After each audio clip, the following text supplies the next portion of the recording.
现在就停下来问自己一个问题：你真的在听自己的内心吗？伊早就知道了，对吗？那种不安，那就违和感，你现在欢喜，不是因为你不知道，而是因为你害怕面对，等于逃避。女生这天里，内心的声音，不切进去。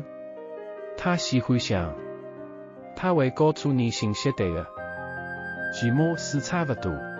问题是，你赶紧忙，你赶紧到吗？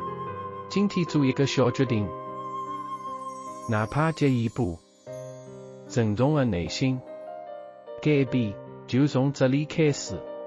顺便讲一句，最多女人启用了 A 技术性能来记作本，敬请理解。如果你有过这种感觉，在评论区说我听见了。